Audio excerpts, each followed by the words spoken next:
After a week of travel along bumpy roads and through torrential downpours, we came at last to a break in the trees. There before us stood the most magnificent stone gates I'd ever seen, massive walls that seemed impossibly thick, and as we approached, the gates creaked up, revealing the glory of Rame behind it. A shithole, an absolute pit of a city built right next to an actual, literal pit. "Rame?" I asked. Knox nodded. Looking at the terrible little town and going over the events it took to get to the pit, I realized I had roughly 1 month before I was equal parts elf and corpse king. "I guess let's go find my salvation," I said, as eerie howls echoed from the wilds behind us. Members of our caravan looked around, fear evident on their faces. Something wasn't right. The howls weren't normal. There were probably about 500 yards between the end of the forest and the start of the walls. The caravan leader urged people to keep moving. "No need to gawp and dawdle," he shouted.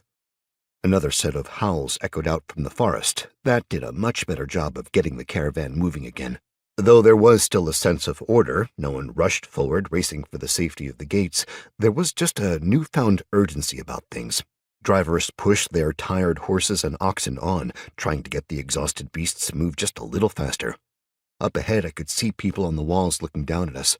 As we got closer, it was clear they were excited. Another set of howls echoed out, louder, closer, more numerous. It spooked some of the horses, who threw their riders and raced for the open gates. "Hold your mounts!" shouted the caravan leader. "There is no danger yet." "Can't help but notice the yet," I said to Yorn, who was walking next to me. "I did notice that," he replied.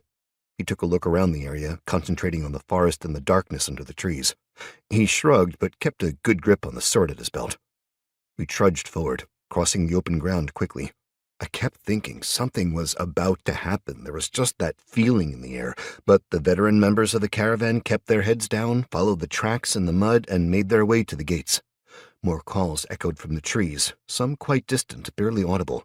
I stepped out of the line so I could listen, eyes focused on the woods around us. Rame was an outlier type of city, at least so far as I'd experienced.